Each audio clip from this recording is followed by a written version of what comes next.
All right, let's dive right in. Today, we're going to unpack a really powerful intellectual argument from the 20th century.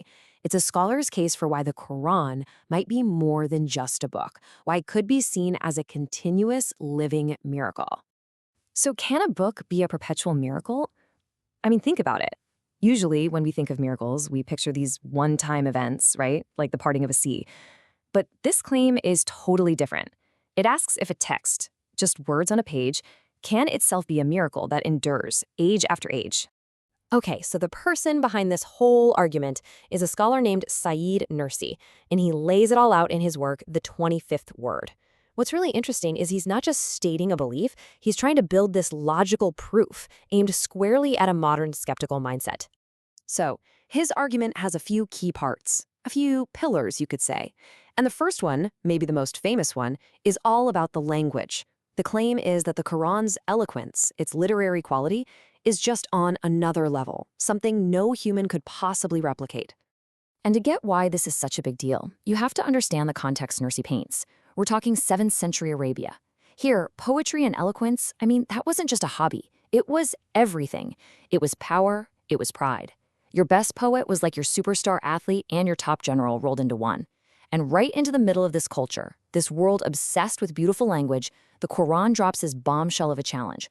Go on, try to write something, even one chapter, as good as this. And this is where Nursi's logic really clicks into place. He asks this really sharp question. You've got these people whose whole culture is built on the power of words. They're faced with a challenge that threatens their entire way of life. So why would they choose the sword? Why pick the most dangerous and difficult path, the way of war? Let's just walk through his reasoning step by step. Okay, step 1, the challenge is thrown down. Step 2, the stakes are, well, they're everything. Their pride, their property, their very lives. And then, step 3, what do? They choose war.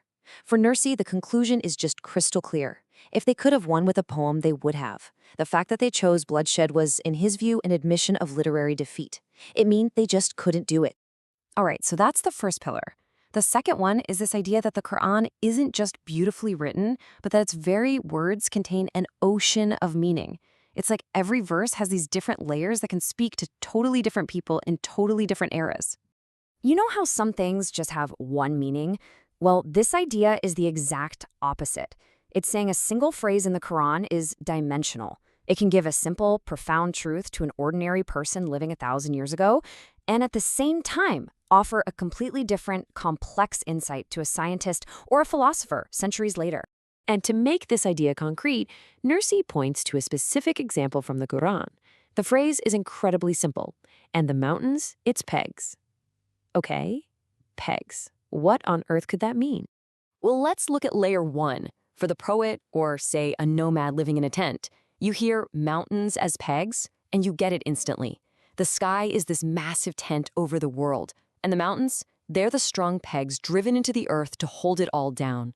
It's a beautiful, powerful metaphor that makes perfect sense. Then there's layer 2. Let's switch perspectives. Maybe for a geographer who sees the earth as this giant ship sailing through space. In that view, the mountains aren't holding a tent down. They're acting like enormous masts, providing balance and stability, keeping the whole planet from swaying on its cosmic voyage. And finally, a third layer. According to Nursi, a modern scientist understands the geology here.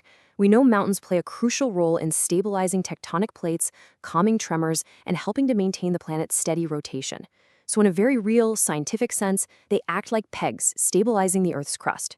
So you've got this unmatchable eloquence and these deep layers of meaning.